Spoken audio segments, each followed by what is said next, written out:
Sir నిన్న cabinet meeting జరిగింది. దాంట్లోనేమో పవన్ కళ్యాణ్ గారు కొంచెం అన్‌హ్యాపీగా ఫీల్ అయినట్టున్నారు. కానీ ఆయన బహిరంగ సభలు పెట్టినప్పుడు మేము 15 ఏళ్ళు పొత్తులో ఉంటాము అని చెప్పి బహిరంగ సభలో చెప్తున్నారు. కానీ ఇన్సైడ్ న్యూస్ ఏదో వస్తుందో అందరూ కూడా మేము అన్‌హ్యాపీగా ఉన్నట్టు పవన్ కళ్యాణ్ అన్‌రెస్ట్‌గా చెప్తున్నారు.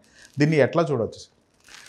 ఫస్ట్ ఆఫ్ ఆల్ వాళ్ళైతే 15 సంవత్సరాలు మనం పొత్తులో ఉండాలి అనే మాట పదే పదే చెప్పటం అంటే వాళ్ళు రెడీ చేస్తున్నారు. బీజేపీ కార్యకర్తలు కానివ్వండి, జనసేన కార్యకర్తలు కానీ, టీడీపీ కార్యకర్తలు కానీ ఈ రెడీ చేసే ప్రొసీజర్లో వాళ్ళు ఇండైరెక్ట్గా ఏం చెబుతున్నారంటే మనం పొత్తులో లేకపోతే జగన్మోహన్ రెడ్డిని ఎదుర్కోలేము అనేది ప్రజలకి ఒక సంకేతంగా తెలుపుతున్నారు. అట్ సేమ్ టైము మీరు కానీ ఆంధ్రప్రదేశ్ రాజకీయాలని కొంచెం క్షుణ్ణంగా పరిశీలిస్తే 2014 తీసుకుందాం, అంటే స్టేట్ బైఫర్గేట్ అయింది. అప్పటిదాకా టీడీపీ ఎలా ఉండేది, బీసీలో ప్రధానంగా వాళ్ళ పార్టీ ఓట్ బ్యాంకు బలంలాగా ఉండేది. కానీ all of sudden Kapu vote bank యొక్క డిపెండెన్సీ ఏంటి అనేది అప్పటికే 2 సార్లు సీఎంగా చేసి ఉన్న చంద్రబాబు గారికి అది అర్థమైపోయింది. యాజ్ ఎ సెఫాలజిస్ట్ నాకున్న నాలెడ్జ్ కూడా మీకు 175 నియోజకవర్గాల్లో 67 నియోజకవర్గాలకు పైచిలుకు నియోజకవర్గాల్లో సరాసరి 35,000 40,000 ఓట్లు కాపు సామాజిక వర్గానికి సంబంధించిన ఓట్లు ఉండే ప్రతి కాన్స్టిట్యున్సీ. ఒక నియోజకవర్గంలోనే 35,000 నుంచి 40,000 ఓట్లు ఉన్న నియోజకవర్గాలు 40 నియోజకవర్గాల పైచిలుకు ఉన్నాయి, 67 నియోజకవర్గాలకు పైచిలుకు ఉన్నాయి. సో ఏమవుతుంది, 175 నియోజకవర్గాల్లో 67 నియోజకవర్గాల యొక్క విజేతలను నిర్ణయించేది కేవలం కాపు సామాజిక వర్గం అనేది అర్థమైపోయింది. రెండోది కన్నా కాపులు ఎక్కువ ఉన్నారు. బీసీలు కంటే కాపులు ఎక్కువ కాదు, బీసీలే అధికం. కాకపోతే ఏమవుతుంది అంటే బీసీల్లో 100 కులాలు ఉంటాయి. ఓకే, ఇక్కడ మేజర్గా 2 కులాలు 3 కులాలు కలిపితే కాపు సామాజిక వర్గం. సో వీళ్ళ నెంబరు ఇంపార్టెన్స్ పెరిగిపోయింది. రెండోది ఏంటి, ఈ 67 నియోజకవర్గాలు కాకుండా కూడా ఇంకొక 50-60 నియోజకవర్గాల్లో 20,000 పైచిలకు ఓటర్లు ఉన్నారు. సో కంప్లీట్లీ ఆంధ్రప్రదేశ్ బైఫర్గేట్ అయిన తర్వాత కాపు సామాజిక వర్గం అనేది గెలుపులను నిర్దేశించగలదు అనేది ఆయన అర్థం చేసుకొని అప్పటికప్పుడు జనసేనని పోటీలోంచి విరమించుకొని వీళ్ళకి మద్దతు తెలిపేలాగా రాజకీయం చేసుకోగలిగారు. సో గవర్నమెంట్ ఫామ్ చేయగలిగారు.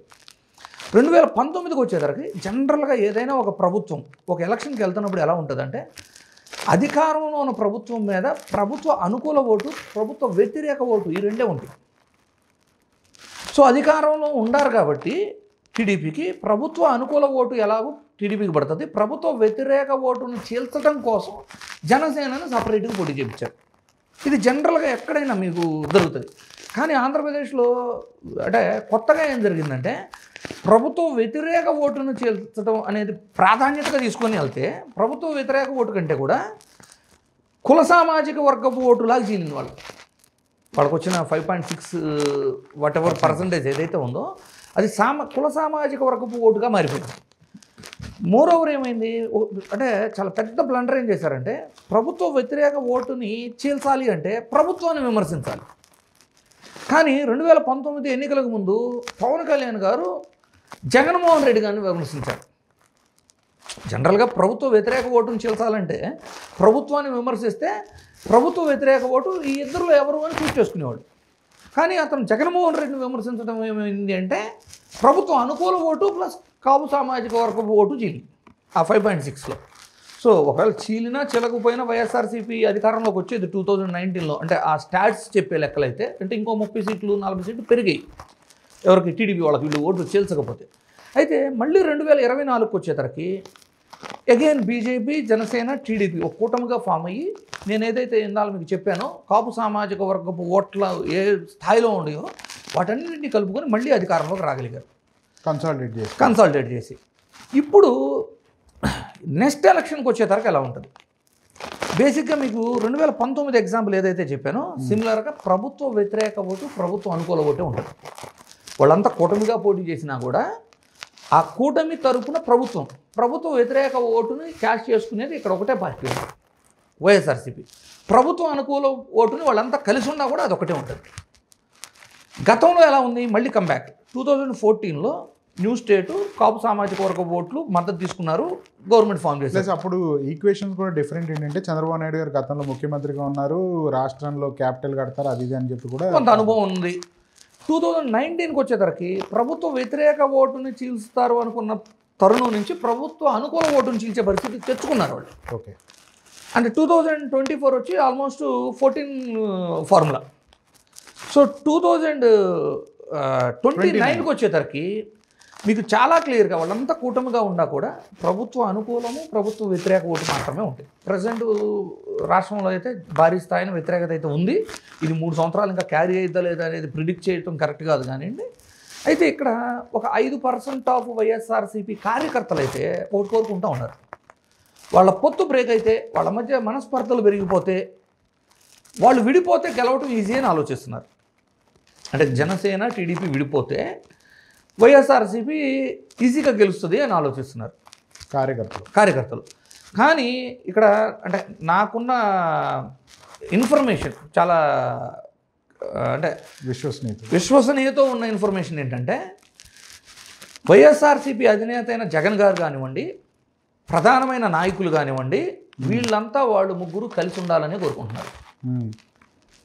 ఎందుకంటే వాళ్ళంతా కలిసి ఉండగా వైఎస్ఆర్సీపీ గెలిస్తే, అంటే అలా గెలవలేదనుకోండి, ప్రతిసారి ఏమవుతుంది, వాళ్ళిద్దరూ కలిసి ఉంటే వాళ్ళు గెలుస్తారు, కలిసి లేకపోతే వైఎస్ఆర్సీపీ గెలుస్తుంది అనే ఒక నానుడి ప్రజల్లోకి వెళ్తుంది. జనరల్గా ఏమవుతుంది, మీకు వైఎస్ఆర్సీపీకైనా టీడీపీకైనా 35% ఒక స్టాండర్డ్ ఓట్ బ్యాంక్ ఉంటుంది, వాళ్ళ హార్డ్ కోర్ అభిమానులు, సానుభూతి పరులు. ఎలక్షన్ సమయం వచ్చినప్పుడు ఈ తటస్థ ఓటర్లు ఎవరికి మొగ్గు చూపుతారు అనే దాన్ని బేస్ చేసి ఎలక్షన్ రిజల్ట్ వస్తుంది. ఈ ఇద్దరికి 35% స్టాండర్డ్ ఓట్ బ్యాంక్ ఉంటుంది. ఇలాంటి తరుణంలో ఈ తటస్థ ఓటర్లు ఎవరైతే ఉన్నారో వాళ్ళు విడిపోతే వైసీపీ గెలిచిద్ది, వాళ్ళు కలిసి ఉంటే వైసీపీ గెలవదు అనే భావన ఎప్పుడైతే కలుగుతుందో, ఒకవేళ వాళ్ళు విడిపోయి గెలిచినా కూడా నెక్స్ట్ ఎలక్షన్లో మళ్ళీ వాళ్ళు కలిస్తే ఈ తటస్థ ఓటర్లు అటు మొగ్గు చూపే అవకాశం ఉంటుంది.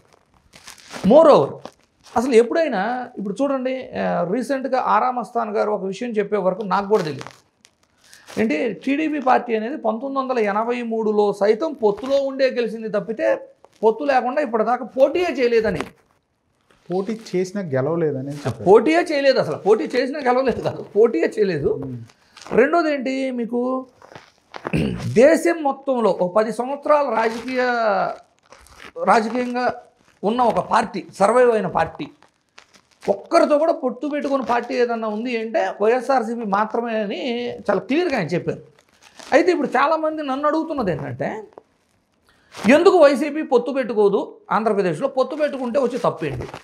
దేశంలో ఉన్న అన్ని పార్టీలు పొత్తు పెట్టుకుంటున్నాయి కదా.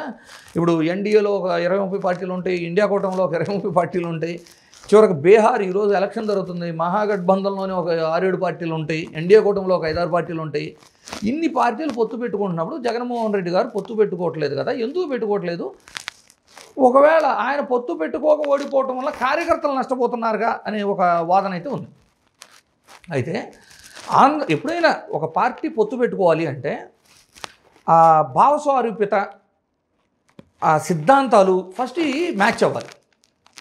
ఇప్పుడు మీరు కానీ ఒక ఎగ్జాంపుల్గా జనసేనను కానీ తీసుకుంటే, జనసేన ఒకప్పుడు కాపుల రిజర్వేషన్ కాపుల కోసం అన్నట్లు స్టార్ట్ చేశారు. తర్వాత 2019లో కమ్యూనిస్టు పార్టీలతో పొత్తు పెట్టుకుంటే మీకు చేగువీర అన్నారు, రకరకాల స్టాండ్ తీసుకున్నారు, అసలు హిందుత్వాకి ఎగ్నెస్ట్గా దారుణమైన స్టేట్మెంట్లు ఉన్నాయి. కట్ చేస్తే బీజేపీతో పొత్తులోకి వచ్చారు, బీజేపీలోకి పొత్తులోకి వస్తే అసలు హిందుత్వాన్ని మించింది లేదు, నేను సనాతన అనే విధంగా మారిపోయారు. టీడీపీతో పొత్తు పెట్టుకున్న తర్వాత అసలు మనం చెప్పలేని పరిస్థితి అనమాట. సో ఇన్నిసార్లు పార్టీ యొక్క భావస్వారూప్యత అవ్వచ్చు, పార్టీ యొక్క స్టాండ్ అవ్వచ్చు, సిద్ధాంతాలు అవ్వచ్చు, ఇన్నిసార్లు మార్చుకోవాలి అంటే అంత ఈజీ కాదు.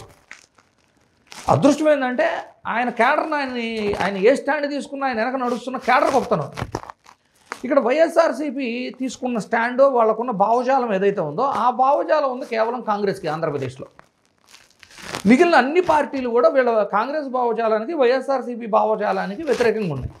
సో భావజాలం కలవకుండా, సిద్ధాంతాలు కలవకుండా పార్టీ పొత్తు పెట్టుకుంటే అది అనైతికమైన పొత్తులాగా ఎక్కువ రోజులు కొనసాగించలేరు. ఆ పొత్తు గెలవదు కూడా. అంటే కేవలం అధికారం కోసం పొత్తు పెట్టుకునే పరిస్థితులు ఉండవు. అంటే జగన్మోహన్ రెడ్డి గారిని ఇక్కడ ఓడించాలి అని అంటే వీళ్ళు పొత్తులో కంపల్సరీ ఉండాల్సిందేనా ప్రతిసారి? ప్రస్తుతం ఉన్న క్యాలిక్యులేషన్ నేను చెప్పట్లేదు సార్. వాళ్ళు 15 సంవత్సరాలు మనం కలిసి ఉండాలి అని రిపీటెడ్గా వాళ్ళ క్యాడరు, వాళ్ళ లీడర్స్, వాళ్ళ ఎమ్మెల్యేల నుంచి వస్తున్న వ్యతిరేకతను సైతం సప్రెస్ చేసి మరీ బతిలాడుతున్నారు అంటే జగన్మోహన్ రెడ్డి గారు విడివిడిగా పోటీ చేస్తే వాళ్ళని మనం ఓడించలేము జగన్మోహన్ రెడ్డి గారిని అనే భావన వాళ్ళకు ఉన్నట్టే కదా. అది ప్రజలకు అర్థమైపోయింది. కాకపోతే ఏంటంటే ఇక్కడ ప్రాబ్లం ఏంటంటే భావస్వారూప్యం అంటే కలవగలిగిన పార్టీ కాంగ్రెస్ ఒకటే. కాంగ్రెసే బద్ధశత్రువు జగన్మోహన్ రెడ్డి గారికి. ఎందుకంటే వాళ్ళే జైల్లో పెట్టించారు, వాళ్ళు వ్యతిరేకంగా పనిచేశారు. 2014లో ప్రభుత్వం కేంద్రంలో కాంగ్రెస్ ఓటమి పాలవటానికి కూడా జగన్మోహన్ రెడ్డి గారే కారణమని విద్వేషం పెంచుకొని ఉన్నారు. ఇప్పటికి కూడా కాంగ్రెస్ చెల్లిని దింపారు డైరెక్ట్గా. దింపడం కంటే కూడా కాంగ్రెస్ ఎదుగుదల కంటే కూడా జగన్మోహన్ రెడ్డి గారిని టార్గెట్ చేసుకొని వర్క్ చేస్తున్నారు వాళ్ళు. అసలు కాంగ్రెస్ గ్రోత్ గురించి ఎక్కడ పనిచేయట్లేదు కదా. చివరికి ఎన్డీఏ కూటమి గెలుపుకు కూడా పనిచేస్తున్నారు కదా వాళ్ళు. ఆంధ్రప్రదేశ్లో ఎన్డీఏ కూటమి గెలుపు కోసం కాంగ్రెస్ పనిచేస్తుందంటే ఇక ఏ స్థాయిలో ఆయన ద్వేషం పెంచుకొని ఉంటారు రాహుల్ గాంధీ గారు జగన్ గారి మీద. జగన్మోహన్ రెడ్డి గారు హాట్ లైన్ కాంటాక్ట్ అని చెప్పారు. అది చాలా క్లియర్గా ఇప్పుడు ప్రజలందరికీ అర్థమైపోయింది. సో ఇవన్నీ చూస్తున్నప్పుడు ఏంటంటే జగన్మోహన్ రెడ్డి గారు పొత్తు పెట్టుకునే అవకాశం ఉన్న ఒక్కొక్క పార్టీ వాళ్ళు బద్ధశత్రువులు, మిగిలిన పార్టీలన్నీ కూడా అసలు సెక్యులర్ వాదనే లేని పార్టీలు. సో సెక్యులర్ పార్టీగా ఉన్న వైఎస్ఆర్సీపీ పొత్తు పెట్టుకునే అవకాశం ఎక్కడా లేదు. అందువల్ల పొత్తు పెట్టుకునే ఉద్దేశం వాళ్ళకి లేదు. వాళ్ళు సింగిల్గా పోటీ చేయాలనుకుంటున్నారు. సో దానికి తోడు వీళ్ళేంటి 15 సంవత్సరాలు కలిసి ఉందాం 15 సంవత్సరాలు కలిసి ఉందాం అని చెబుతున్నారు కదా. వాళ్ళు ఇకపై ఇన్నిసార్లు చెప్పవసరం లేదు. ఎందుకంటే జగన్మోహన్ రెడ్డి గారు కూడా వాళ్ళు కలిసి రావాలని కోరుకుంటున్నారు పోటీకి. వాళ్ళు కలిసి వచ్చినప్పుడు వాళ్ళని ఓడిస్తేనే ఈ తటస్థ ఓటర్ల యొక్క బ్రెయిన్ ఒకసారి వాష్ అవుతుంది. రెండోది కేవలం అధికారం కోసం అనైతికమైన పొత్తులు అంటే భావస్వారూప్యత సిద్ధాంతాలు పక్కన పెట్టేసి కేవలం అధికారం కోసం పొత్తులు పెట్టుకునేది మారుతాయి అనమాట. ఎందుకంటే అవి లేకుండా ఇప్పుడు అందరూ కలిసి కూడా ఓడిపోయారు అనుకో, భావస్వారూప్యత లేనప్పుడు కలవలేరు కదా ఇక. సో నాకు తెలిసి 95% ఆఫ్ వైఎస్ఆర్సీపీ క్యాడర్ కూడా వాళ్ళు ముగ్గురు నెక్స్ట్ ఎలక్షన్లో పొత్తు పెట్టుకొనే రావాలి. వాళ్ళందరూ పొత్తు పెట్టుకున్న తర్వాతే జగన్ గారు వాళ్ళ మీద గెలవాలని కోరుకుంటున్నారు అనేది నాకున్న ఇన్ఫర్మేషన్. Right sir.